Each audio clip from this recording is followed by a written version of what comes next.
ইসলাম তালাককে কত সুন্দর সিস্টেমের মধ্যে আনছে। আল্লাহ বলেছেন তোমার বনিবনা হচ্ছে না, নাম্বার 1, স্টেপ নাম্বার 1, প্রথম কাজ কি? তুমি তাকে বুঝাও, দেখো এরকম করো, এরকম করিও না, এরকম বলিও না, এই টাইম এটা বলিও না। প্রথম বুঝাও, বুঝে কাজ হচ্ছে না, শাসনে চলে যাও। কি শাসনে যাবা? তোমরা বিছানা পৃথক করো। ওয়াহজুরুহুন্না ফিল মাদাজা, রাগ করে বাসার বাইরে চলে যাও, অন্য বাসায় শুয়ে থাকো, অন্য রুমে শুয়ে থাকো, তার সাথে অভিমান করো, দেখো সে সংশোধন হয় কিনা, তোমার দুঃখটা বুঝে কিনা। তাতেও যদি কাজ না হয় তাহলে ফাবাসু হাকামাম মিন আহলিহি ওয়া হাকামাম মিন আহলিহা, তালাক দেওয়ার আগে স্টেপ নম্বর 3, উভয় পরিবারের মুরব্বীদেরকে জানাও যে মুরব্বীরা আমরা দুজনে বহু চেষ্টা করছি, কোনো সমাধানে আসছি না, আমাদের মধ্যে বনিবনা হচ্ছে না, আপনারা একটু বসেন। তাদেরকে দিয়ে বুদ্ধিমান মাথাওয়ালা কিছু মুরব্বীকে দিয়ে একটু বসায়া মীমাংসা করার চেষ্টা করেন।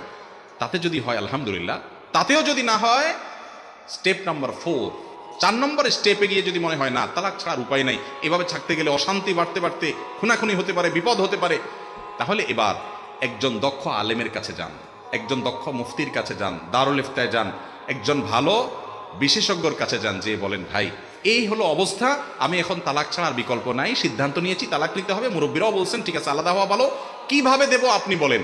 এবার উনি বলবেন এইভাবে দেন, এই ভাষায় দেন, ওই ভাষায় ওই পদ্ধতিতে দিবেন।